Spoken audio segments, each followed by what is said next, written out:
말씀 같이 봅시다. 마가복음 13장 차례입니다. 마가복음 13장 1절로 27절 조금 긴 본문인데요. 우리 함께 읽읍시다. 마가복음 13장입니다. 13장 1절부터 27절까지 우리 함께 읽겠습니다. 시작. 성전에 나아가실 때 제자 중 하나가 이르되 선생님이여 보소서 이 돌들이 어떠하며 이 건물들이 어떠하니까. 예수께서 이르시되 내가 이 큰 건물들을 보느냐 돌 하나도 돌 위에 남지 않고 다 무너뜨려지리라 하시니라. 예수께서 감람산에서 성전을 마주대어 앉으셨을 때 베드로와 야고보와 요한과 안드레가 조용히 묻되 우리에게 이르소서 어느 때에 이런 일이 있겠사오며 이 모든 일이 이루어지려 할 때 무슨 징조가 있사오리이까. 너희가 사람의 미혹을 받지 않도록 주의하라. 많은 사람이 내 이름으로 와서 이르되 내가 그러하여 많은 사람을 미혹하리라. 난리와 난리의 소문을 들을 때에 두려워하지 말라. 이런 일이 있어야 하되 아직 끝은 아니니라.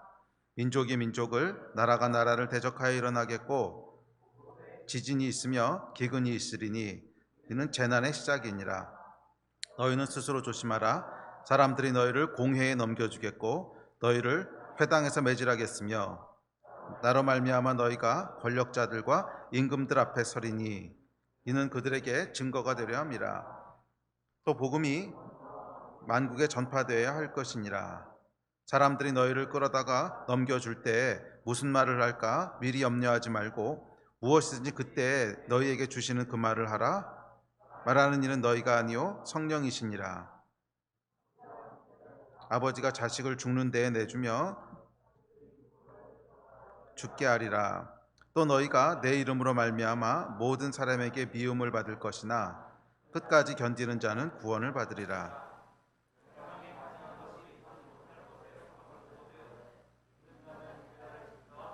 그때 유대에 있는 자들은 산으로 도망할지어다.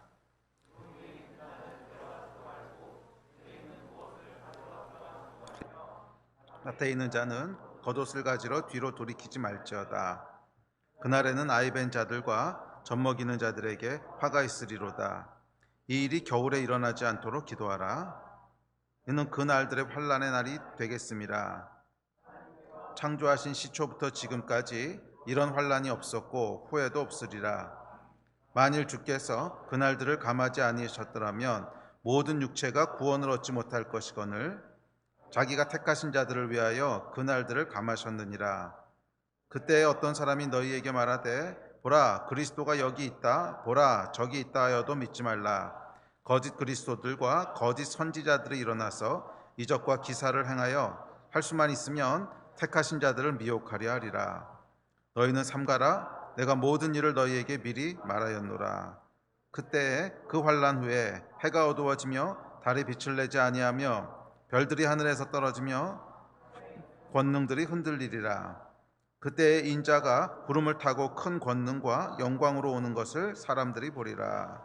또 그때에 그가 천사들을 보내어 자기가 택하신 자들을 땅 끝으로부터 하늘 끝까지 사방에서 모으리라. 아멘.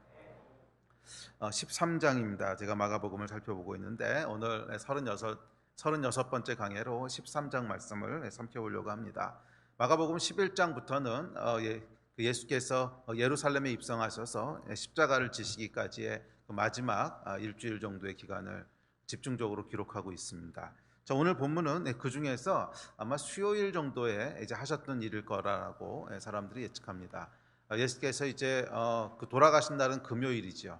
금요일 우리 시간으로 하면 한 낮 12시부터 오후 3시 사이에 십자가에서 돌아가시는데 그 전에 목요일 저녁에는 이제 최후의 만찬이라고 알려진 제자들과 마지막 식사를 하시고 그 다음에 기도하러 산에 가셨다가 금요일 새벽에 붙잡히셔서 금요일 점심 때 이제 십자가에서 돌아가시는 것으로 이야기가 쭉 이어집니다. 그래서 이제 목요일이 마지막 만찬 때고 그 전에 그 바로 전날인 수요일 날 이제 하셨던 일로 사람들이 추측하고 있습니다. 그래서 예수님의 모든 가르침 중에 거의 가장 마지막 가르침입니다. 최후의 만찬하면서 몇 가지 말씀하시고 성만찬에 대한 이야기하시고 하는 것을 제외하면 아마 가장 마지막에 주셨던 그런 가르침이 아마 오늘 이 내용이 아닌가 합니다. 자, 그래서 이 예수님께서 정말 십자가 지시기 전에 가장 마지막에 가르치신 것 중에 하나는 뭐였냐면 마지막 때에 대한 내용이었다는 거예요. 그리고 이 내용은 마가복음에는 이렇게 한 장 전체를 할애하고 있고, 또 마태복음에 보면 거의 2장 가까운 장을 아주 길게 할애하고 있습니다. 그러니까 예수님께서 3년 반 동안 공생애를 하셨는데 그 중에서도 뭐 한 장이나 2장 정도의 아주 긴 분량을 할애하고 있다고 하는 것은 제자들이 굉장히 중요하게 들었다는 거죠. 그러니까 예수님의 가르침 중에서도 아주 중요하게 들었던 가르침 중에 하나가 이 마지막 때에 대한 가르침이었던 것 같습니다. 자, 그래서 오늘부터 한 2번이나 3번에 걸쳐서 이 13장 말씀, 특별히 마가복음 13장 말씀을 쭉 살펴보면서 예수께서 마지막 때에 대해서 무엇이라고 우리에게 경고하시고 가르치셨나 하는 내용들을 살펴보려고 합니다. 그 성경은 여러분 우리가 생각하는 것보다 훨씬 더 많이 마지막 때에 대해서 얘기합니다. 예수께서도 이렇게 중점적으로 말씀하셨고, 또 구약 성경에도 보면 길게 예언돼 있습니다. 많은 예언서들에 보면 이제 마지막 날, 마지막 때, 말세, 종말에, 주의 날에 뭐 이런 그 이름으로 아주 많은 장들이 이 종말에 대한 그 마지막 때에 대한 이야기를 다루고 있고요. 또 바울 서신들도 보면 바울이 꽤 자주 이 마지막 때에 대한 언급들을 합니다. 그래서 이 또 뭐 요한계시록 같은 경우에는 그 전체가 다 마지막 때에 대한 내용이죠. 자, 이렇듯이 성경은 우리가 생각하는 것보다 훨씬 더 많은 부분에서 마지막 때에 대한 이야기를 하고 있습니다. 그래서 성경에 대한 것들을 쭉 자세히 이렇게 훑어보니까 마지막 때에 대해서 이야기하고 있는 장들이 도대체 몇 장이나 되나, 이것을 이제 분석을 해보니까 약 150장 정도가 된대요. 그래서 성경은 무려 150장 이상의 장들에서, 그러니까 여러분 굉장히 많은 겁니다. 왜냐하면 마가복음이라고 해봐야 16장이거든요. 그렇죠?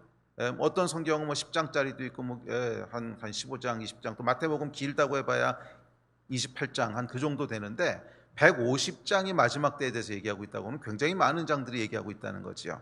어쨌든 간 그렇습니다. 자, 그만큼 성경에서 중요하게 생각하고 있는 주제가 마지막 때에 대한 주제입니다. 그런데 이 성경이 강조하는 것에 비하면 교회는 이것에 대해서 얼마나 강조하고 있나, 그걸 보면 성경이 강조하고 있는 것만큼은 강조하고 있지 않은 것 같아요. 그래서 교회는 뭐 그런 마지막 때에 대한 이야기를 자주 하지 않습니다.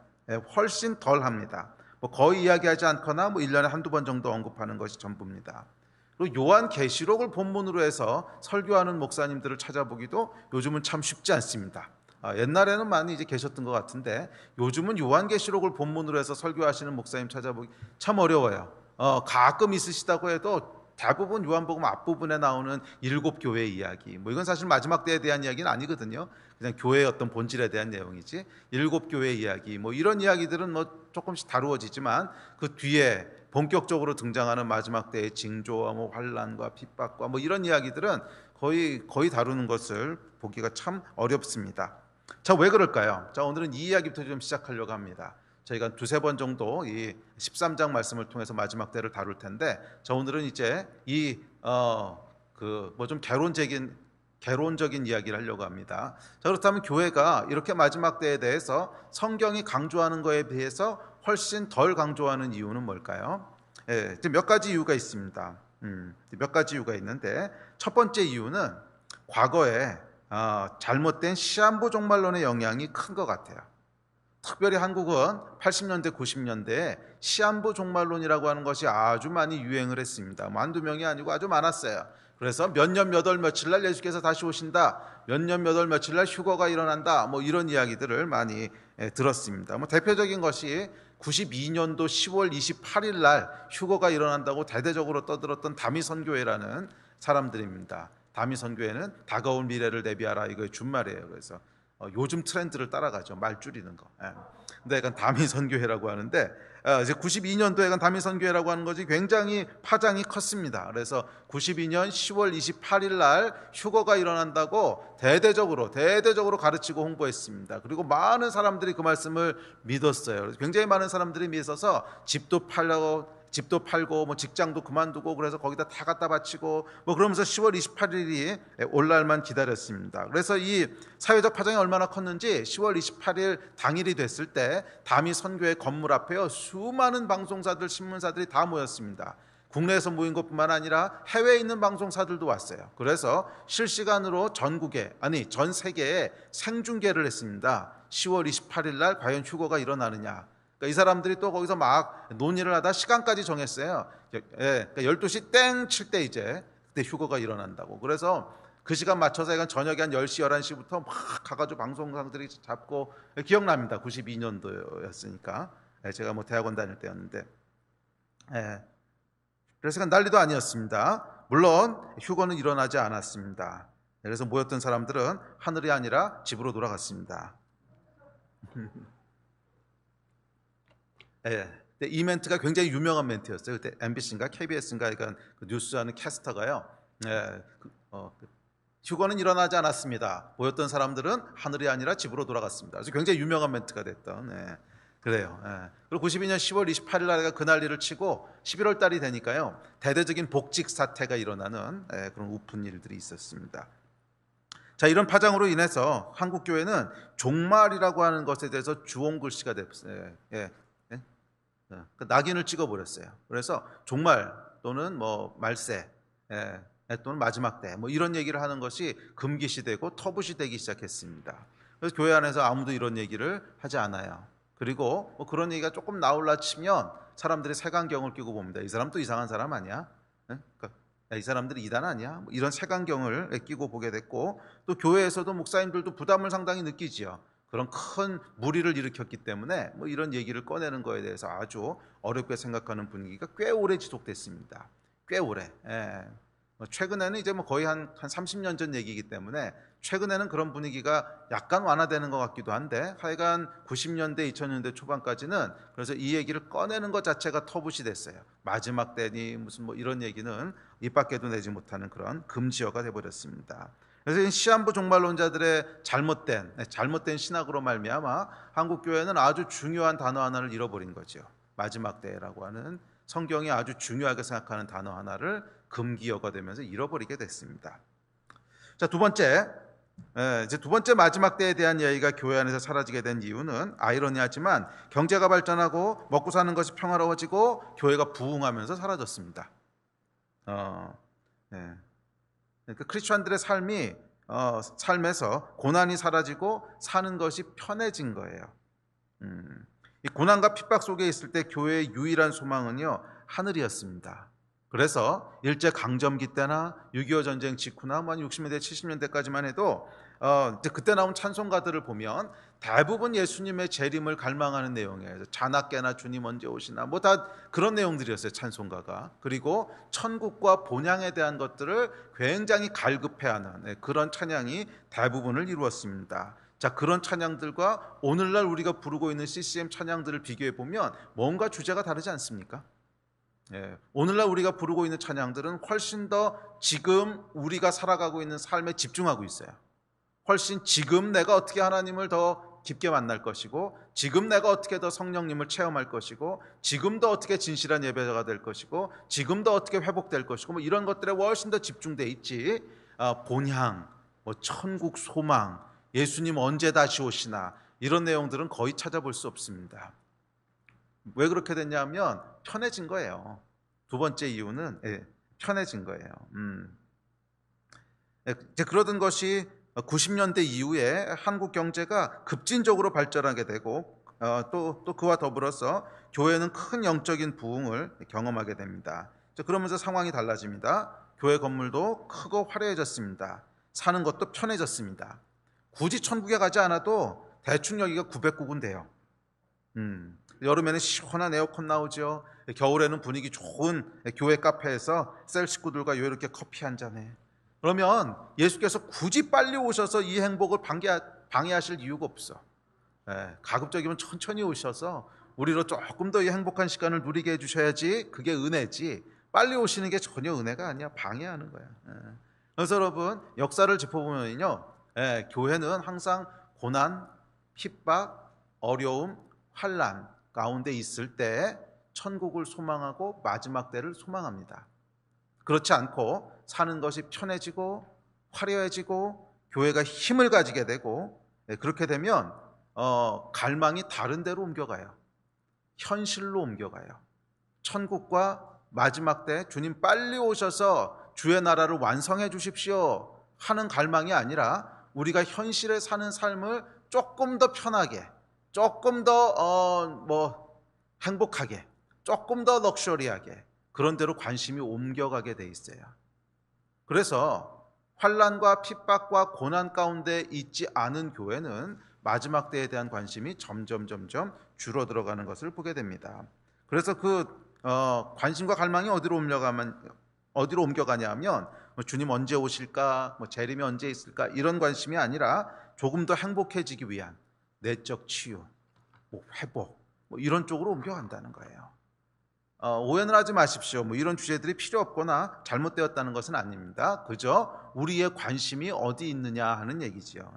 우리의 관심이 우리의 관심이 그런 데 있다고 하는 걸 보여준다는 거예요. 자, 교회가 마지막 때에 대한 관심을 잃어버린 이유 중 하나는 삶이 편해지고 교회가 힘을 가지기 시작하면서라는 거예요. 셋째, 신학적인 이유가 있습니다. 신학적인 이해 부족으로 인해서 마지막 때에 대한 관심들이 줄어들게 됩니다. 자, 여러분, 과연 예수께서 말씀하신 마지막 때란 언제를 얘기하는 걸까요?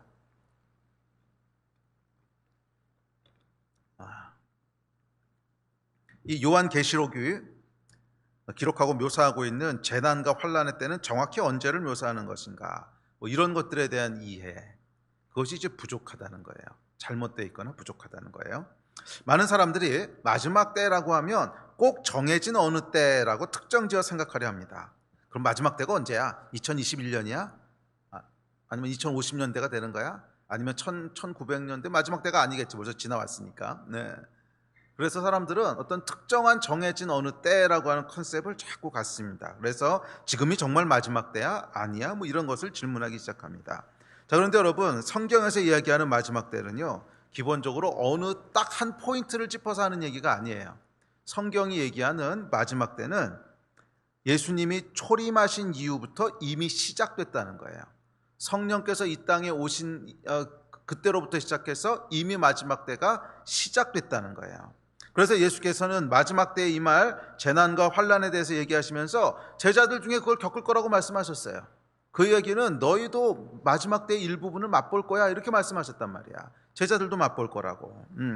또한 더욱더 결정적인 증거는 사도행전 2장 17절에 보면 오순절에 성령이 임하시죠. 그 성령이 임하신 것을 보고 베드로가 뭐라고 얘기하냐면 요엘서의 예언이 성취됐다고 얘기합니다.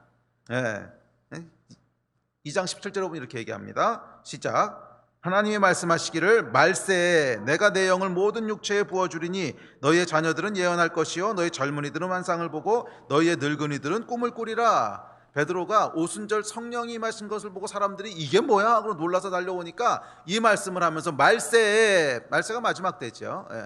Last days.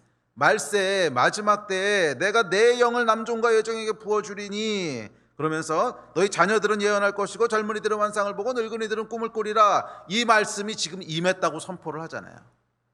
그러니까 베드로가 선포한 내용이 뭐예요? 오순절 성령이 임하신 것이 말세에 일어날 일이라는 거예요. 구약에서 예언했던, 요엘서가 예언했던 마지막 때에 성령을 부어줘서 이런 일이 벌어지리니 이 말씀이 지금 임했다고 선포하고 있는 거잖아요.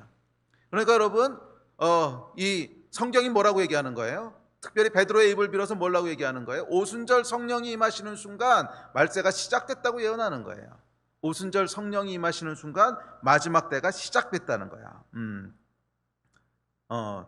또한 심지어 예수께서는 어쩌면 너희 제자들 중에 예수께서 다시 오심을 볼 자도 있을 것이라고 말씀하시므로 마지막 때가 굉장히 가깝다고 말씀하셨어요. 그래서 마태복음 16장입니다. 시작. 진실로 너희에게 이르노니 여기 서 있는 사람 중에 죽기 전에 인자가 그 왕권을 가지고 오는 것을 볼 자들도 있느니라. 목사님, 이게 어떻게 된 거예요? 예수님도 거짓말을 하시네요. 이 말씀의 뜻에 대해서 다음이나 다다음 주쯤 조금 더 풀어서 설명하려고 합니다. 근데 하여간 예수님은 어떻게 말씀하셨냐면 마지막 때라고 하는 것은 딱 정해져 있는 기간이 아니고 예수님이 언제 오신다고 하는 것도 정해져 있는 것이 아니라고 말씀하셨어요. 그러니까 예수님께서 제자들 시점에서 봤을 때 10년 뒤에 오실 수도 있고 50년 뒤에 오실 수도 있고 1000년 뒤에 오실 수도 있고, 그래서 이미 성령 강림이 딱 시작된 순간부터 마지막 때로 들어간 거야. 이제는 언제든지 오실 수 있는 거야. 그 중에. 그래서 예수님께서는 실제로 뭐라고 말씀하셨냐면 어쩌면 아주 가까울 수도 있어. 너희 당대에 내가 다시 올 수도 있어. 너희 중에 볼 사람도 있을 수 있어. 물론 그렇게 안 될 수도 있어요. 훨씬 더 길어질 수도 있고, 그래서 다행인지 불행인지 2000년 동안 길어지긴 했지만, 하여간 예수께서는요, 예수님도 그렇게 믿으셨고 사도 바울도 그렇게 믿었고 제자들도 그렇게 믿었고 굉장히 빠른 시간 내에 예수님이 오실 거라고 믿었어요. 그리고 그것은 착각이나 거짓말이 아니라 그렇게 될 수도 있었다는 거예요. 그렇게 될 수도 있었다는 거예요. 그래서 그러니까 마지막 때라고 하는 것은 성령 강림 이후부터는 언제든지 마지막 때야. 그러니까 마지막 때가 시작된 거고 예수님께서는 그 중에 아무 때나 오실 수 있어요. 그런데 오시기 위해서는 충족돼야 되는 조건들이 몇 개 있어요. 그것은 조건이라기보다는 마지막 때를 두신 이유인데, 그 조건은 뭐냐면 교회가 교회의 사명을 다 이루게 되는 때, 그것이 맞춰지면 예수님께서 오신다는 거야. 그래서 교회가 교회의 사명을 바울 당대에 다 끝냈었으면 그럼 그때 오실 수 있었던 거고, 그렇지 않고 100년 뒤에 끝냈으면 그때 오시는 거고, 1000년 뒤에 끝냈으면 그때 오시는 거고. 그런데 다행인지 불행인지, 다행인 것은 제가 그래서 태어났으니까 다행인 거고, 불행인 건 2000년이 지났는데도 아직도 교회가 사명을 완수하지 못한 거죠. 그 사명이 뭐예요? 예수님께서 부활하시고 승천하시면서 명확하게 말씀하셨잖아요. 모든 민족에게 복음을 증거하고 내 제자 삼아라. 세계 복음화를 말씀하셨단 말이야. 그 사명을 교회가 완수하면 오시겠다고 약속하셨어요. 이 사명을 완수하면 오시겠다. 그래서 마태복음 24장 14절에서 명확히 얘기합니다. 시작. 이 천국 복음이 모든 민족에게 증언되기 위하여 온 세상에 전파되리니 그제야 끝이 오리라. 그러니까 예수님께서 명확하게 말씀하셨어요. 지금 마지막 때인데 이 마지막 때는 교회가 사명을 완수하는 기간이라는 거야. 교회가 사명을 완수하는 기간. 교회가 언제 시작됩니까? 오순절 성령 강림과 함께 교회가 시작됩니다. 그전엔 교회가 없었어요. 오순절날 딱 성령이 강림하시면서 교회가 요이 땅 하고 시작되는 거죠. 그렇게 시작된 교회에게 예수님께서 사명을 주십니다. 이 천국 복음이 모든 민족에게 증거되게 해라. 아버지와 아들과 성령의 이름으로 침례를 주고 가르쳐 지키게 해라. 사명을 주셨어요. 그 사명을 언제 마치는가를 지켜보고 계시는 거야. 그래서 이 천국 복음이 모든 민족에게 증언되었을 때, 그러면 그때 끝이 올 거라는 거예요. 그러니까 여러분, 이 마지막 때는 정해져 있는 게 아니야. 그 열쇠를 누가 가지고 있는 거예요? 교회가 가지고 있는 거예요. 그 열쇠를 하나님이 가지고 계시는 것이 아니라 사실은 교회가 가지고 있는 거예요. 교회가 언제 끝낼 거냐에 따라서 마지막 때가 결정된다는 거야. 이해가 되십니까? 그래서 예수님께서는 거짓말 하신 것이 아니라 너희가 너희 당대에 이것을 끝내면 내가 올 거라고 말씀하신 거거든. 근데 불행하게도 그거 실패한 거죠. 이제 당대에 끝내는 건 실패했지만, 하여간 예수님께서 너희들이 이 사명을 당대에 끝내면 너희 중에서 잘하면 볼 수도 있어. 이 얘기를 하시는 거예요. 그러니까 거짓말이 아니시죠. 실제로 가능성이었고 또 결정되어 있지 않기 때문에 이렇게 말씀하실 수 있는 거죠. 마지막 때는 2350년 뒤야. 그렇게 결정되어 있다면 예수님 거짓말 하신 거지. 그런데 그렇게 결정되어 있는 때가 아니라는 거예요. 자, 이 이야기는 다음 주에 조금 더 자세히 합시다. 자, 그래서 성경이 이야기하는 마지막 때는 뭐냐면 예수님의 초림, 조금 더 정확하게 얘기하면 성령 강림 때부터 시작해서 예수님의 재림 때까지예요. 그러니까 초림과 재림 사이의 그 기간을 마지막 때라고 성경이 부르는 거예요. 초림으로부터 시작해서 조금 더 정확하게는 성령 강림으로부터 시작을 해서 예수님이 다시 오실 때까지 그 기간을 마지막 때라고 부릅니다. 그래서 이 마지막 때는 뭐냐 하면, 또 다르게 표현하면 그 기간은 무슨 기간이냐면 교회 시대라고 불러요. 교회 시대. 구약 시대에는 교회가 없었어요. 그리고 예수님 다시 재림하시고 나면 그 다음에 교회가 아니죠. 하나님의 나라가 완성되는 거죠. 그래서 요 사이에 있는 기간은 교회가 하나님의 몸이 되고 하나님 나라의 주인공이 돼서 믿음의 싸움들을 싸워나가는 기간이에요. 초림부터 재림 사이. 그래서 교회와 누가 싸웁니까? 마귀가 싸우는 거죠. 마귀는 여러분 예수 그리스도가 다시 오시는 것을 싫어하고 저항합니다. 그래야 자기의 그 시대가 더 길어진다고 생각하는 거죠. 그래서 예수께서 이 땅에 다시 오시는 것을 방해하고 저항하고 싫어합니다. 반대로 교회는 예수께서 이 땅에 다시 오셔서 완전하고 의로운 하나님의 나라를 완성해 주시기를 갈망합니다. 이제 둘 사이에 충돌이 일어나는 거예요. 예수의 재림을 싫어하고 방해하는 마귀와 예수의 재림을 하루라도 빨리 보고 싶어하고 하루라도 더 앞당기고 싶어하는 교회가 충돌하면서 영적인 전쟁이 일어나는 이 기간. 자, 정리가 되셨습니까? 그러니까 마지막 때는 이렇게 생각하시면 됩니다. 초림부터 재림 사이의 기간, 또 그 기간, 똑같은 기간은 교회가 활약하는 교회 시대, 또 똑같은 기간은 마귀와 교회가 예수 그리스도의 다시 오심을 두고 치열한 전쟁을 치르는 영적 전쟁의 기간, 그 기간을, 세 기간이 다 같은 기간인데 그 기간을 마지막 때라고 묘사하는 것입니다. 이제 좀 보이십니까? 마지막 때가 어떤 것인지. 그래서 여러분, 그러니까 성경이 얘기하는 마지막 때는요, 많은 사람들이 무시무시한 환란이 있고 핍박이 있고 막 죽고 순교하고, 아니 여러분, 그게 본질이 아니라 본질은 교회가 사명을 이루는 기간이에요. 환란을 막 견디면서 무서워하고 두려워하고, 아니요, 교회가 사명을 이루는 기간이에요. 그런데 그 사명을 이루려고 하다 보니까 방해하는 마귀 사탄이 있잖아. 그래서 그것이 충돌하기 때문에 충돌로 인해서 또 환란도 생기고 핍박도 생기고 어려움들이 파생되는 것이지, 핍박과 두려움과 뭐 그런 것이 본질적인 게 아니라는 거야. 그러니까 많은 사람들이 마지막 때에 대한 본질적인 오해를 가지고 있어요. 마지막 때를, 그래, 이 마지막 때는 교회가 마지막까지 사명을 이루는 기간이야. 그러다 보니까 당연히 전쟁을 하다 보니까 어려움도 있는 거고 핍박도 있는 거지. 이 컨셉을 가지고 접근하는 것이 아니라 먼저 두려움과 무서움과, 이게 사실은 과거에 잘못된 어떤 가르침들, 또 시한부 종말론자들의 그런 아주 소극적이고 도피적인 신앙.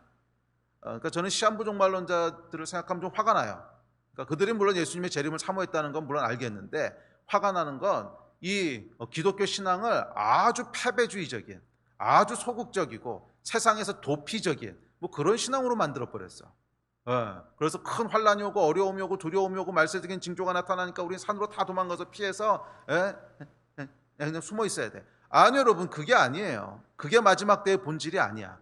그런데 이런 시한부 종말론자들의 잘못된 가르침으로 인해서 교회 안에 어떤 이미지가 만들어졌냐면, 마지막 때에 그럼 어려움이 있고 두려움이 있고 핍박이 있는데 아이고 무서워, 도망가서 숨어서 이 시간을 잘.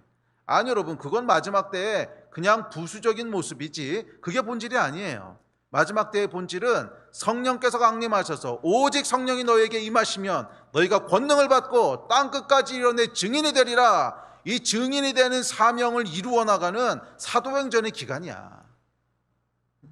그 사도행전을 여러분 보시면 당연히 그 안에 핍박도 있고 어려움도 있고 뭐 사도 바울이 매도 맞고 그렇습니다. 그렇지만 그 사도행전, 지금 우리 끼니 묵상하셨잖아요. 사도행전 묵상하는 내내 마지막 때 너무 두렵고 무섭고 죽을까 봐 어떻게 이러면서 읽으셨어요? 아니면 우와 성령께서 이야 맞아, 이게 하나님이.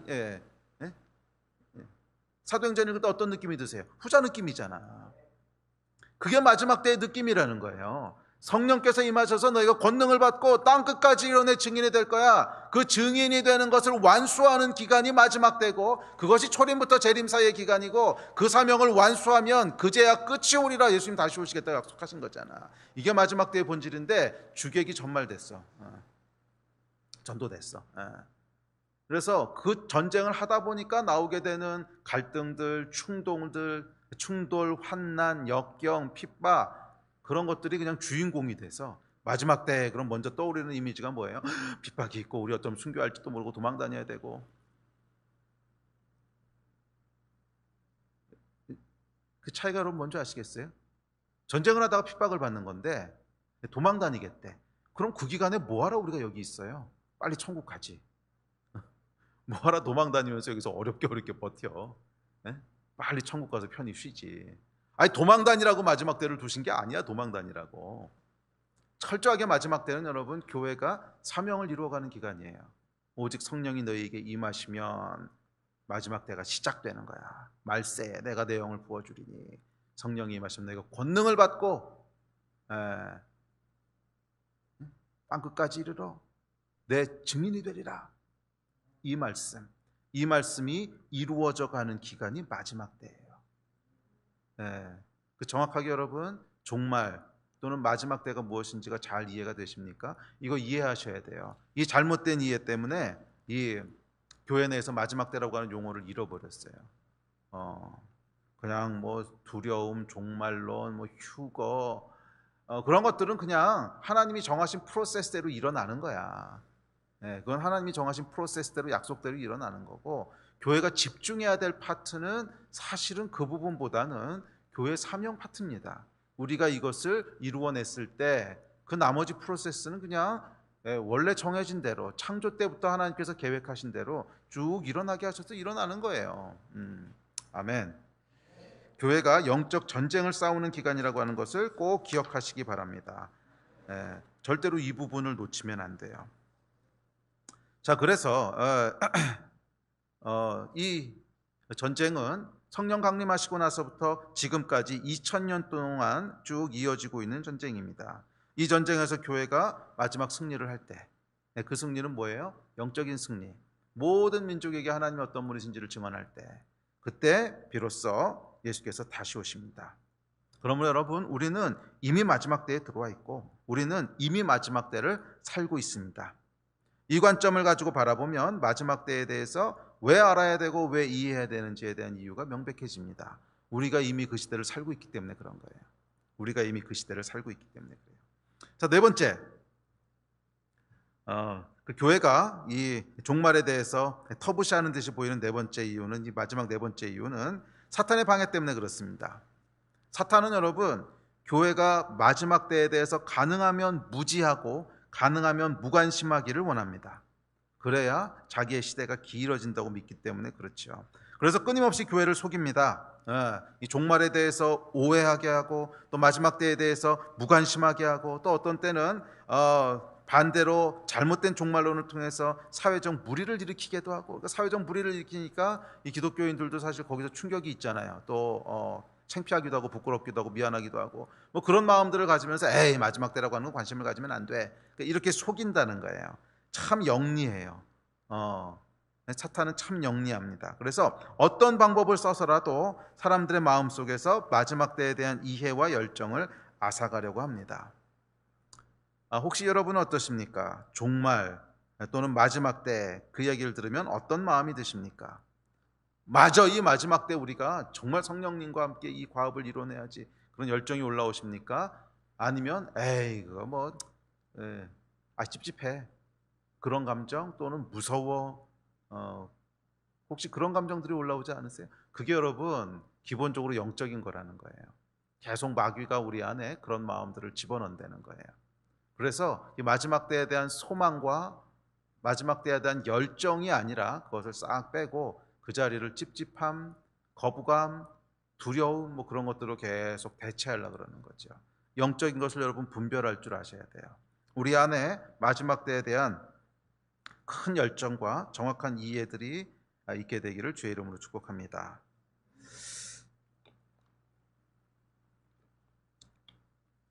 두 번째 주제입니다. 자, 그렇다면 우리는 왜 마지막 때에 대해서 알아야 될까?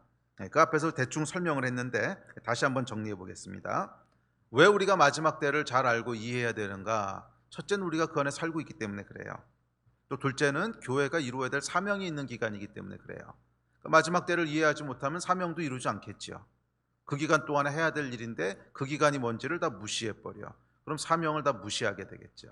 그래서 우리는 마지막 때에 대해서 알아야 됩니다. 그래서 마지막 때는 교회가 이 땅에서 이루어야 되는 사명과 깊게 연결되어 있습니다. 이 마지막 때에 대해서 성경은 크게 세 가지를 이야기하는데, 첫째는 이 마지막 때는 환란이 있다는 것이고, 둘째는 사명이 있다는 것이고, 셋째는 영광이 있다는 거예요. 성경은 마지막 때에 대해서 큰 세 가지 주제를 얘기합니다. 첫째는 그 마지막 때는 환란이 있다. 둘째, 사명이 있다. 셋째, 영광이 있다. 그 세 가지가 성경이 얘기하고 있는 주제입니다. 그리고 사실은 이 세 가지 때문에 우리는 마지막 때를 알아야 돼요. 환란이 있기 때문에 알아야 되고, 사명이 있기 때문에 알아야 되고, 영광이 있기 때문에 알아야 돼요.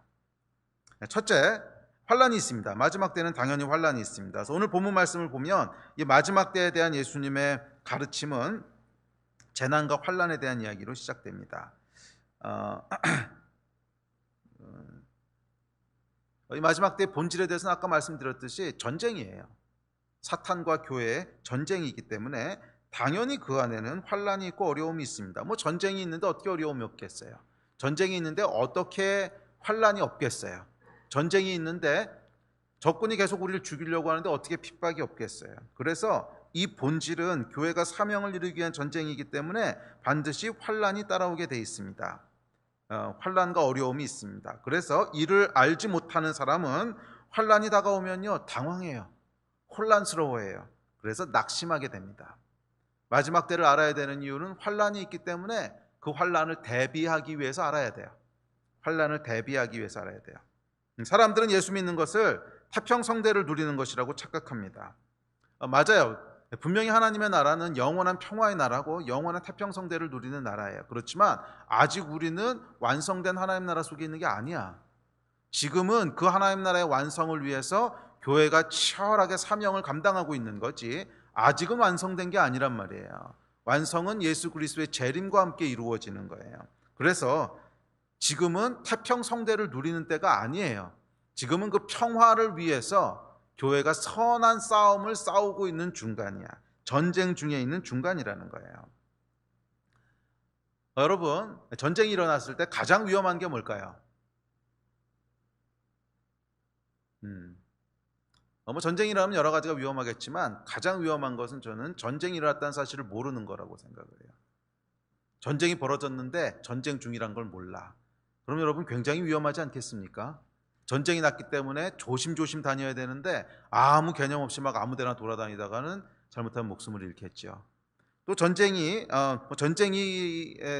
벌어졌다고 하는 것, 전쟁 중이라고 하는 걸 알면 절대로 하지 않을 행동을 전쟁 중이라고 하는 걸 모르면요 하게 됩니다. 아주 엉뚱한 짓을 하게 되고 엄한 짓을 하게 됩니다. 뭐 위험한 것을 가기도 하고 또 전쟁 중이라는 사실을 모르기 때문에 긴장을 놓고 있다가 적군에게 잡혀가기도 하고 또 전쟁 중이라고 하는 사실을 모르기 때문에 전쟁 중에선 절대로 상상도 할 수 없는 일. 그러니까 예를 들면 식사가 맛이 없다고 불평을 한다든지 전쟁 중에 그런 사람이 어디 있어요? 식사가 맛이 없다고 불평을 한다든지 안내가 불친절하다고 짜증을 낸다든지 상상할 수 없는 일을 합니다. 우리가 탄 배가 유람선인지 군함인지 구분을 못해. 유람선인지 군함인지. 군함에서는 상상도 할 수 없는 비본질적인 것들. 이 배는 왜 이렇게 식사가 맛이 없어? 아니 이 배는 왜 이렇게 안 나는 사람들 불친절해? 군함에서 그런 얘기했다가는 여러분 바로 그냥 갑니다. 그런데 유람선이라고 생각을 하는 거죠. 우리가 타고 있는 배가 유람선이라고. 마귀한테 속은 거예요. 계속 미혹된 거예요. 그래서 상상할 수 없는 비본질적인 행동들을 합니다. 여러분 오늘날 교회는 유람선일까요? 군함일까요? 저와 여러분이 타고 있는 배는 유람선입니까? 아니면 군함입니까? 이 사탄이 하는 첫 번째 일은요 미혹하는 거예요. 미혹하는 거. 속이는 거예요. 그래서 오늘 본문 말씀에 보시면 이렇게 얘기합니다. 5절 6절입니다. 시작. 예수께서 이르시되 너희가 사람의 미혹을 받지 않도록 주의하라. 많은 사람이 내 이름으로 와서 이르되 내가 그러하여 많은 사람을 미혹하리라. 사탄은요 여러 가지 방법으로 미혹하고 속인다는 거예요. 우리가 탄 배가 유람선이라고 속이기도 하고요, 적인데 아군인 것처럼 위장하기도 하고, 또 반대로 아군을 적으로 오인해서 자중질환이 일어나기도 합니다. 그래서 마지막 때 아주 중요한 건 뭐냐면 깨어있는 거예요. 깨어있는 거. 미혹에 넘어가지 않도록, 현실을 직시할 수 있도록, 진리가 무엇인지 알도록 영적으로 깨어 있어야 됩니다. 그래서 데살로니가 전서에 보면 바울이 종말에 대해서 이렇게 얘기합니다. 이렇게 권면합니다. 우리 5장 1절부터 읽을게요. 시작.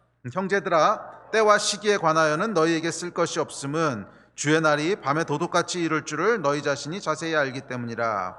그들이 평안하다 안전하다 할 그때에 임신한 여자에게 해산의 고통이 이름과 같이 멸망이 갑자기 그들에게 이르니니 결코 피하지 못하리라. 형제들아, 너희는 그날이 도둑같이 너희에게 임하지 못하리니 너희는 다 빛의 아들이요 낮의 아들이라. 우리가 밤이나 어둠에 속하지 아니하나니 그러므로 우리는 다른 이들과 같이 자지 말고 오직 깨어 정신을 차릴지라. 자, 여기 보면 여러분, 바울이 뭐라 그러냐면 때와 시기에 관해서는 내가 너에게 쓸 게 없대요. 아까 말했던 그 내용이죠. 때와 시기가 정해져 있는 게 아니기 때문에 그거에 대해서는 쓸 게 없다는 거야. 그거는 지금 아무도 모른다는 거야. 심지어 예수님도 모르신다 그랬어요. 시간의 구조상에서는 알 수 없는 거야. 시간을 초월하신 하나님께서는 알고 계시겠죠. 시간과 관계없이 모든 것을 초월하신 하나님은 알고 계시겠지만 시간 속에 갇혀있는 존재는 절대 알 수 없어요. 심지어 예수님도 몸을 입으신 이상 때와 그게 언제인지 모른다는 거야. 때와 시기에 대해서. 그래서 시한부 종말론은 여러분 어떤 종류의 시한부 종말론이든 다 틀렸습니다. 때와 종류를 알 수 없다고 했기 때문에. 자, 그 이야기 하려고 그랬던 건 아니고, 그 다음 2절에 보면 주의 날이 도둑같이 너에게 임한대요. 뭐가 도둑같이 임한다고요? 주의 날이 도둑같이 임한대요. 이 주의 날이라고 하는 것은 유대인들의 관용적인 표현입니다. 주의 날은 마지막 때, 환란 때, 전쟁 때, 심판의 때라고 하는 것을 지칭하는 여호와의 크고 두려운 날, 주의 날. 그러니까 유대인들이 쓰는 관용어예요. 그래서 주의 날은 뭐냐면 환란과 전쟁의 때라는 뜻이야. 그러니까 우리가 흔히 생각하는 마지막 때에 있을 환란에 대한 얘기가 주의 날인데, 이 주의 날이요 도둑같이 임한다는 거예요. 그러니 그들이 평안하다 안전하다 하는 말에 속지 말라는 거예요. 정신 차리고 깨어 있으라는 거예요. 여러분 2000년 동안의 교회 역사를 이렇게 쭉쭉 둘러보면 이 마지막 때의 어떤 징조들, 뭐 환란과 뭐 전쟁과 핍박, 이게요 똑같은 강도로 2000년을 쭉 흘러온 건 아니에요. 시간에 따라서 지역에 따라서 강도가요 오르락 내리락 했습니다. 그래서 어떨 때는 굉장히 인텐시브하게 전쟁이 일어나면서 뭐 환란과 핍박과 이런 것들이 아주 인텐시브하게 진행되기도 하고, 또 어떨 땐 잠깐 휴전된 것처럼 보이기도 하고. 전쟁이라는 게 여러분 그렇잖아요. 장기적인 전쟁을 할 때 모든 전선에서 처음부터 끝까지 똑같은 강도로 싸우는 게 아니죠. 좀 싸우다가 어떨 때는 좀 휴전도 했다가 어떨 때는 또 인텐시브하게 올라갔다가, 그렇듯이 2000년간의 전쟁도 마찬가지였어요. 지역과 시기에 따라서 아주 인텐시브하게 충돌이 일어날 때도 있었고, 또 어떨 때는 조금 밑으로 가라앉았을 때도 있었고, 그렇단 말이에요. 자, 그래서 오르락내리락을 반복했습니다. 그 이유에 대해서는 다음 주에 조금 더 자세히 살펴볼게요.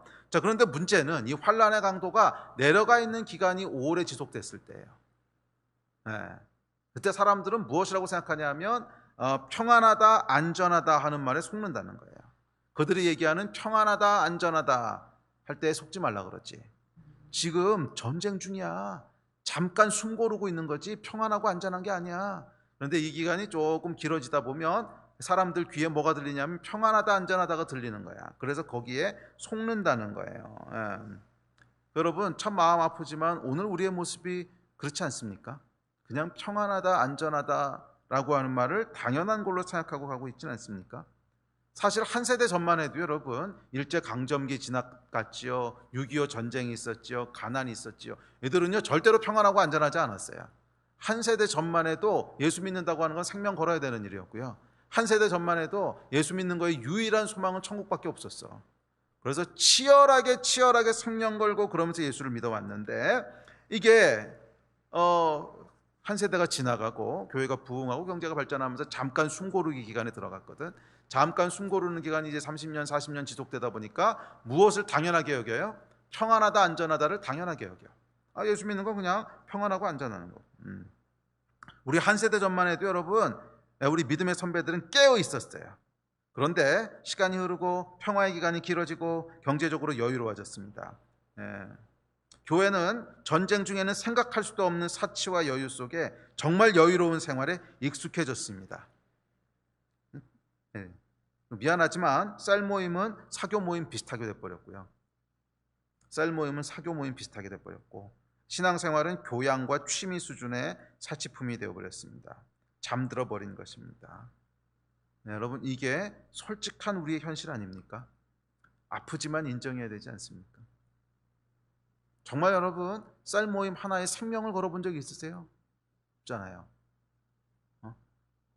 직장에서 잘렸다. 그럼 정말 죽을 것처럼 우리가 당황하고 긴장하지만 쌀 모임은 모일 수 없다. 그에 대해서는 그 정도로 긴장 안 하잖아. 아이고 했죠. 상황이 그러면 안 모일 수도 있는 거지 뭐. 그렇게 생각하잖아요. 이 코로나 기간에 무리해서 모이라는 뜻은 아니에요. 얼마만큼 우리가 중요성을 가지고 바라보냐는 거예요. 신앙이라고 하는 것이 여러분 우리의 죽고 사는 문제입니까? 대부분 그렇게 생각 안 해. 훨씬 더 중요한 것은 경제적인 위기, 건강의 위기, 직장의 위기, 그게요 몇 배 더 크게 중요하게 생각하고, 그냥 신앙생활은 뭐 시간 되면 하는 거고 안 되면 할 수 없고, 뭐 우선순위에서도 계속 뒤로 밀리고, 왜? 언제든지 할 수 있다고 생각하는 거야. 평안하고 안전하기 때문에. 이건 시간 되면 하는 거고, 조금 급할 때 이거 먼저 처리하고, 조금 뒤로 밀어놓고, 뭐 안 된다고 해도 뭐 그거 뭐 사정이 그러니까 할 수 없는 거지 뭐.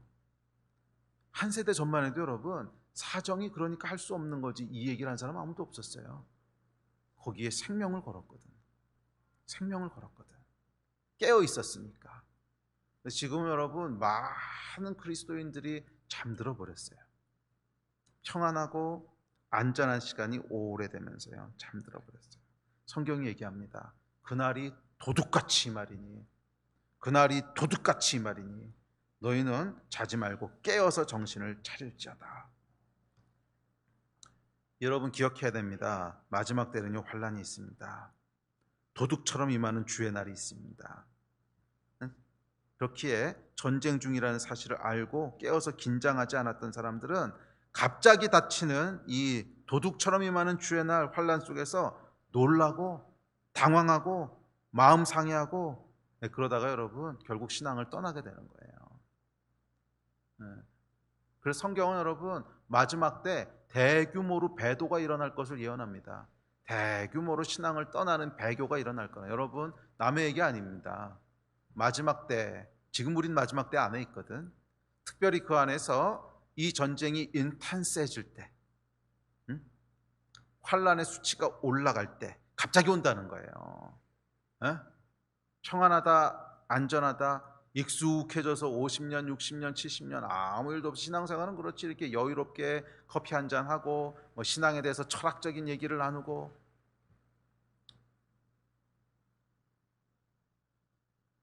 그냥 그게 노말이라고 생각하고 있을 때, 근데 성경에 의하면 전혀 노말이 아니거든. 그건 잠깐 숨고르고 있는 특별한 기간이거든. 도둑같이 원래 노말로 돌아간다는 거야. 마지막 때의 원래 노말 뭐예요? 환난과 핍박이 있는.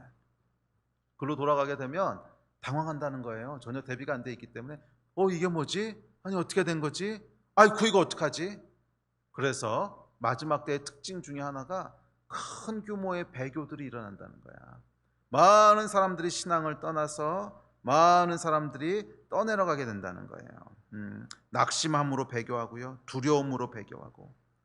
제가 목자로서 가장 마음 아프고 염려되는 건 이 부분이에요. 다른 거야 뭐 이렇게 되면 좀 뭐 잘 될 수도 있고 못 될 수도 있고, 오케이. 그런데 여러분들의 영혼을 팔아먹을까 봐 그게 제일 염려되는 거예요. 다른 건 다 좋아요. 다른 건 다 좋아. 그런데 영혼 팔아먹진 말아야 될 거 아니에요. 우리의 믿음은 지켜야 될 거 아니에요. 상황이 어찌 되든지 간에 배교는 하지 말아야 되는 거잖아. 우리의 생명을 내려놓는다고 할지라도 배교는 하지 말아야 되잖아. 이게 준비가 돼 있냐는 거지. 평안하다, 안전하다는 기간이 길게 지속되면요, 이게 준비가 안 돼요. 믿음을 지키기 위해서 고난과 핍박, 이론으로는 알고 있지만 그런 게 어디 있어. 한 번도 프랙티스 해본 적도 없고, 한 번도 경험해 본 적도 없고. 그 요즘이 여러분 좀 비슷한 기간 아닙니까?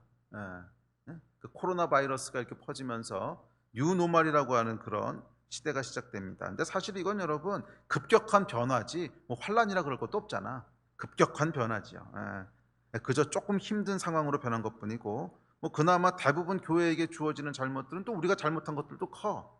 그러니까 이걸 뭐 환란이라고 얘기하기도 사실은 조금 어려운 그냥 급격한 변화인데, 이 변화에도 불구하고 여러분 얼마나 많은 사람들의 신앙이 흔들리는지, 얼마나 많은 사람들의 믿음이 흔들리는지, 미혹되고 그 본질이 뭔지를 모르고 두려워하고 당황하고 낙심하고,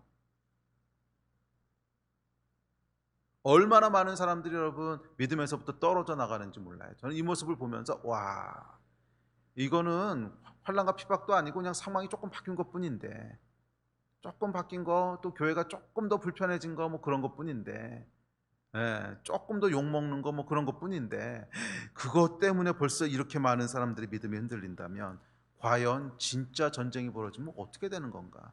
예? 그 전쟁, 영적인 전쟁이요. 진짜 마지막 때가 시작되면 어떻게 되는 건가? 깨어 있어야 돼요. 깨어 있어야 돼요. 저와 여러분은 마지막 때를 살고 있고 마지막 때는 반드시 환란이 있습니다.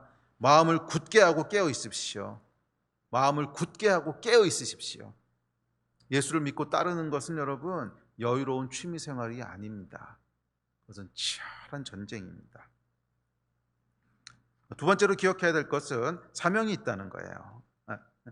이 이야기는 앞서도 계속 했지만 교회는 그저 마지막 때의 환란을 버티기 위해서 존재하는 것이 아닙니다. 전쟁의 목적은 이기는 것이지 버티는 것이 아니에요. 많은 사람들이 마지막 때라는 말을 들을 때 떠올리는 이미지는 환란과 핍박과 두려움이야. 그러나 마지막 때는 여러분 환란과 핍박을 두려움 가운데 견디는 기간이 아닙니다. 마지막 때는 교회가 사명을 이루는 기간이에요. 사명을 이루다 보니까 어려움이 오는 거지, 사명 안 이루려면 어려움이 올 것도 없어. 여러분은 마지막 때에 대한 이미지를 여러분 다르게 그리셔야 돼요. 마지막 때만 환란이 있고 핍박이 있고 잘못하면 순교하고 이런 이미지를 그리면 안 되고, 마지막 때는 교회가 성령의 권능을 받아 하나님의 말씀을 증거하는 기간이에요. 사명을 이루는 기간이에요. 그래서 오늘 본문에도 보시면 9절부터 11절 이렇게 얘기합니다. 시작. 너희는 스스로 조심하라. 사람들이 너희를 공회에 넘겨주겠고 너희를 회당에서 매질하겠으며 나로 말미암아 너희가 권력자들과 임금들 앞에 서리니 이는 그들에게 증거가 되려 함이라. 또 복음이 먼저 만국에 전파되어야 할 것이니라. 사람들이 너희를 끌어다가 넘겨줄 때에 무슨 말을 할까 미리 염려하지 말고 무엇이든지 그때 너희에게 주시는 그 말을 하라. 말하는 이는 너희가 아니요 성령이시니라. 자, 여기 보면 큰 환란이 있을 거라는 거예요. 사람들이 공회에 넘겨주고 사회적 핍박이 있을 거라는 거야. 회당에서 매질하고 종교적 핍박이 있을 거라는 거야. 권력자들과 임금들 앞에 서게 되는 정치적 핍박이 있을 거라는 거예요. 그런데 여러분 우리가 다 이런 핍박들을 조금씩 연습하듯이 경험하지 않습니까? 요즘 여러분 교회에 대한 고발이 얼마나 많은지 모르겠어요. 얼마 전에도 무슨 길거리에서 저를 만나면요, 목사님 그러고 크게 인사 안 하셨으면 좋겠어요. 대표님 그러고 인사해 주십시오. 이거 고발이 너무 많이 들어가. 고발이 그냥 목사가 선 곳은 고발받는 땅이야. 그 지난주에도 한 일주일 전에 토요일 날 질본에서 정기 브리핑을 하면서 서울에 있는 모 교회가 대전에 내려가서, 서울에서는 그 소그룹 모임을 못하게 하니까 대전에 내려가서 불법으로 불법은 아니죠. 뭐 거긴 해도 되는 데니까 원정 소그룹 모임을 했다라는 고발이 들어왔다고. 그래가지고 그 질본에서 발표를 했어요. 여러분 이거 명백하게 실정법 위반입니다. 확인이 안 된 것을 발표함으로 말미암아 심각한 명예와 인격적인 손해를 보게 했거든요. 원래 그렇게 하면 안 돼요. 왜? 아직 죄가 확정된 것도 아니고 사실이 확인된 것도 아니야. 그래서 절대로 그렇게 하면 안 됩니다. 발표는 언제 해야 되는 거예요? 조사가 끝나고 난 다음에 일주일 뒤에 이런 사실이 있었습니다, 이렇게 발표하는 거지. 그렇잖아요. 이건 명확하게 실정법 위반이에요. 그런데도 불구하고 이 두 개가 아주 그냥 환장의 콜라보레이션을 했는데, 고소한 건 또 뭐며 그걸 또 발표하는 정부는 뭐며. 근데 여러분 일주일 뒤에 그 사실이 뭐였는지 아십니까? 그게 원정 모임을 한 게 아니고 원래 장로교가 총회를 해야 되는데 코로나 때문에 비대면 총회를 하기로 한 거예요. 총회가 사실은 가장 중요한 모임이거든. 장로교에서는 모든 목사님들이 모여서 1년 동안의 일들을 결정하는. 근데 지금 코로나 시기에 교회가 그런 거 할 수 없다. 그러니까 이 고통도 분담해야 되고 약간 이 방역도 신경 써야 된다. 그래서 안 하기로 한 거예요. 안 하기로 하고, 그럼 어떡하냐? 중요한 안건들을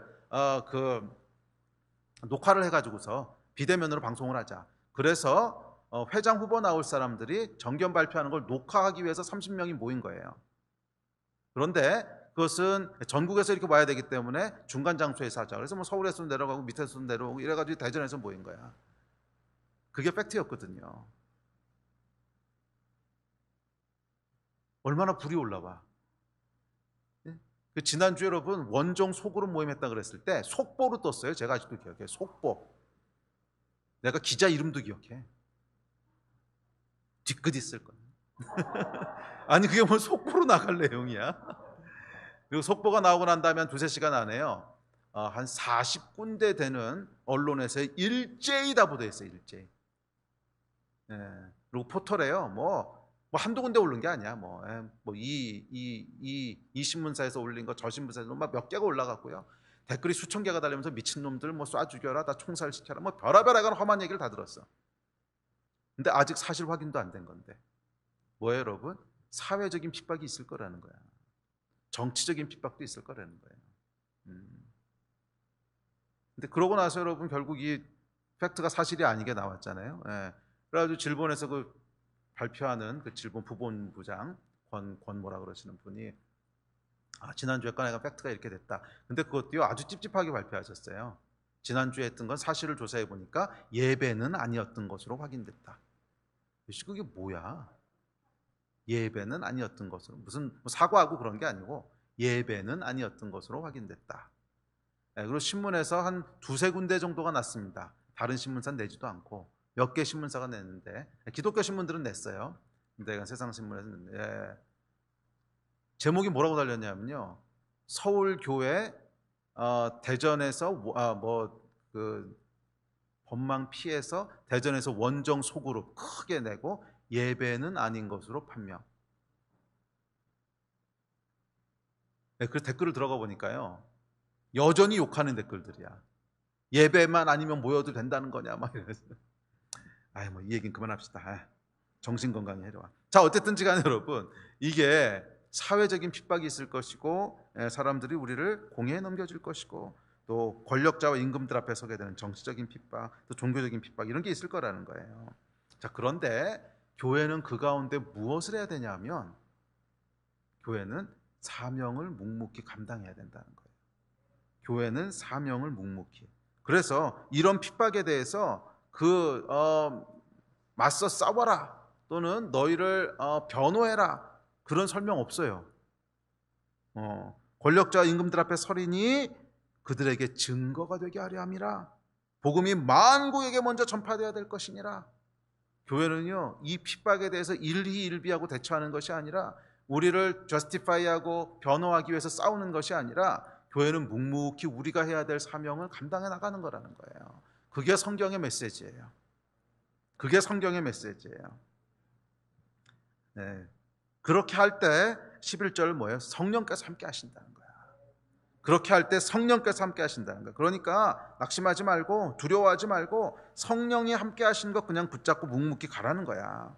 교회는 환난 속에서 두려워하고 움츠리고 도망다니는 것이 아니라 우리를 두신 곳에서 복음을 증거하고 재난 속에서 사람을 위로하고 낙심한 사람들이 있으면 돌보고 또 하나님의 나라를 전파하는, 묵묵히 우리가 해야 될 사명을 감당하는, 그게 마지막 때의 교회의 모습이라는 거예요. 아멘. 그러면 여러분, 많은 사람들은 마지막 때에 있을 환난과 핍박에 집중하지만 오히려 우리가 진짜 집중해야 될 것은 우리에게 주신 본질적인 사명들, 세상을 섬기고 복음을 증거하고 재난 가운데 어려운 사람이 있으면 돌보고 위로하고 하는 이 일들을 그냥 묵묵히 해나가면 된다는 거예요. 묵묵히. 그럴 때 성령께서 함께 하실 줄 믿습니다. 그 사명을 감당하려 할 때 성령께서 도우십니다. 그러므로 여러분 두려워하지 마십시오. 아니 환난과 핍박이 몰아치는 이 상황 속에서 무슨 사명, 이렇게 두려워하지 말라는 거야. 아니 코로나로 말미암아 나라가 엉망이 되고 교회는 더 엉망이 된 상황인데 무슨 사명? 상식적으로는 그렇게 보일 수 있어요. 그래서 마지막 때에 대해 알아야 된다는 거야. 상식적으로는 지금 교회가 이렇게 어렵고 무슨 오해도 받고 막 고발도 받고 이런 상황 가운데 이거를 어떻게 해결하고 이걸 어떻게 대처해야지. 사명은 무슨 사명? 복음 전도는 무슨 복음? 지금 복음 전한다고 누가 믿겠냐? 이렇게 생각하는 게 상식적인 생각이에요. 맞아요. 상식적으로는 다 그렇게 생각이 돼요. 그런데 성경은 그렇게 명령하고 있지 않다는 거야. 그래서 마지막 때에 대해서 알아야 된다는 거예요. 마지막 때는 여러분 원래 그런 거라는 거예요. 원래. 그러니까 마지막 때 교회는 원래 공회에 넘겨지고, 마지막 때 교회는 원래 회당에서 매질 당하고, 그리고 마지막 때 교회는 원래 권력자들에게 억압당하고, 그게 마지막 때의 그냥 원래 그런 모습이라는 거야. 그리고 그 속에서 그 환난과 핍박 가운데서 복음을 증거하는 것 또한 원래 그런 거라는 거예요. 원래 교회는 여러분 말이 되는 상황이든 말이 되지 않는 상황이든 그 속에서 그냥 묵묵히 우리의 사명을 감당하는 게 원래 교회의 데스티니라는 거예요. 그래서 성경은 이렇게 얘기하고 있습니다. 디모데후서입니다. 시작. 너는 말씀을 전파하라. 때를 얻든지 못 얻든지 항상 힘쓰라. 범사의 오래 참음과 가르침으로 경책하며 경계하며 때를 얻든지 못 얻든지 이렇게 하는 거라는 거예요. 네, 상황이 되든지 안 되든지, 네, 뭐 환란이 있든지 없든지, 오해가 있든지 없든지, 억울하든지 안 하든지, 때를 얻든지 못 얻든지, 억울하든지 억울하지 않든지, 말이 되는 상황이든 말이 되지 않은 상황이든지 마지막 때는 원래 그런 거라는 거예요. 원래. 네, 우리는 뉴 노말이라고 그러지만 아니요, 그냥 노말이야. 그게 노말이고, 네, 원래 교회는 그런 상황 가운데서 처하도록 돼 있었던 거고, 네, 초림부터 재림까지 기간은 원래 그런 기간 가운데 교회가 있는 거야. 그냥 교회는 오해받고 핍박받고 멸시당하고 고발당하고 원래 그런 상황 가운데 있는 건데, 우리는 잠깐 숨 고르는 기간 가운데 들어갔다 나왔던 것을 노말이라고 착각했던 거지. 그게 노말이 아니고 지금 다시 노말로 돌아온 거예요. 원래 교회는 사람들에게 고발당하고 정치적으로 핍박당하고 뭐 종교적으로 억울한 일 당하고 그게 원래 교회라는 거야. 그리고 원래 그런 상황 가운데 때를 얻든지 못 얻든지 그냥 묵묵히 우리 할 일을 하는 거라는 거예요. 지금은 여러분 이것을 빨리 우리가 쉬프트업 하셔야 돼요. 빨리 우리 멘탈을 쉬프트업 하셔야 돼요. 네? 그렇지 않고 과거에는 이랬는데 지금은 왜 이래? 이러면 화병 걸려요. 화병. 네. 그냥 빨리 우리 멘탈을 쉬프트업 하셔야 돼요. 체인지 하셔야 돼요. 그래, 지금 원래 그런 거야. 이게 원래 노말이었지. 그럼 어쩐지 지난 한 40년 이상 하더라. 이럴 수가 없는 건데 왜 일어나 했다. 지금 다시 노말인 거지. 이렇게 빨리 우리의 멘탈을 쉬프트업 하셔야 돼요. 그래야 우리가 흘러 떠내려가지 않을 수 있어요. 그리고 성경은 그것을 예언하고 있어요. 예수님께서는 십자가 지시기 전에 제자들에게 강조해서 가르치셨어요. 원래 그런 상황인 거야. 너희는 그 상황에서 내 복음을 증거하게 될 거야. 태평선대에서 모든 사람들이 와 좋은 말씀 왔다 환영하는 가운데 복음을 증거하는 것이 아니라 고발하고 매질하고 때리고 핍박하고 하는 그 상황 가운데서 너희는 복음을 증거하게 될 거야. 그게 노말이야. 이렇게 가르치셨던 거야. 이 말씀을 여러분 교회들이 빨리 다시 이 말씀으로 돌아봐야 돼요. 저와 여러분이 빨리 이 말씀으로 돌아봐야 돼요.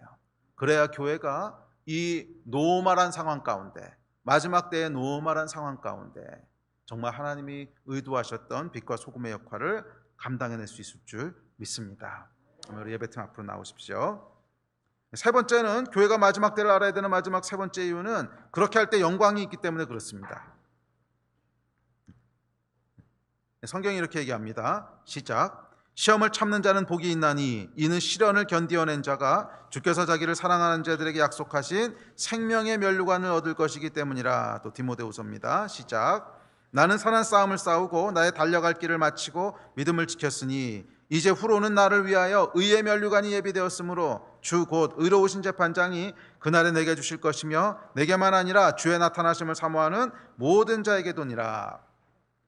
교회에겐 여러분 면류관이 있다는 거예요. 환난과 시련이 닥치면 사실 눈앞에 있는 것만 보여요. 뭐 그게 사람이지. 저도 그렇더라고요. 이 코로나 때문에 교회가 어려워지니까 눈앞에 있는 것만 보여. 어우 이거 어떡하지? 어우 이 누명을 어떻게 벗지? 어우 이 억울한 걸 어떻게 설명하지? 어우 막 화가 나고 눈앞에 있는 것만 보여. 정말 그렇더라고요. 위기가 닥치면 여러분 사람은 눈앞에 있는 것만 봐요. 그래서 여러분 우리가 마지막 때를 알아야 돼. 바로 눈앞엔 맞아요. 여러분 환난이 있고 어려움이 있어. 그렇지만 성경은 무엇을 약속하고 있냐 하면 조금 더 멀리 바라보라는 거야. 너희 눈앞에 있는 것만 보지 말고 조금만 더 멀리 바라보면 영광이 있다는 거예요. 영광이. 우리에게 주시려고 준비하신 영광의 면류관이 있다는 거예요. 시험을 참는 자는 복이 있나니 시련을 견디어난 자에게는 생명의 면류관이 있나니 이 영광이 있다는 거야. 또 나의 달려갈 길을 다 가고 선한 싸움을 다 마친 이제 후로는 나에게 영광의 면류관이 준비되어 있다 하는 이 바울의 고백처럼 영광과 면류관이 있다는 거예요. 이것을 바라보라는 거야. 이것을 바라보라는 거야. 선한 싸움을 다 싸우고 마지막 때 시련과 시험을 견디고 그 사람들에게는 주께서 면류관을 준비하고 계십니다. 그러면 여러분 눈앞에 있는 것만 바라보지 맙시다.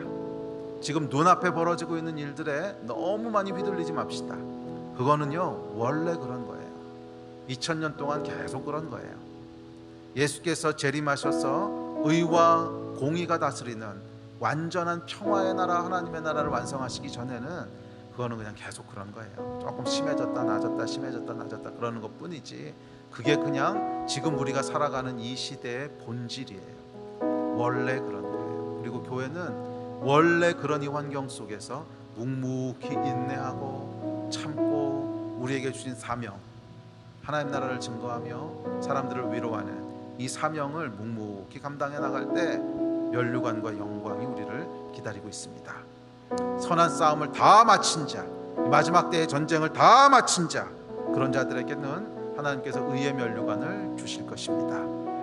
저는 여러분 가운데 단 한 명도 낙오자가 없었으면 좋겠어요. 그게 목자의 정말 진심입니다.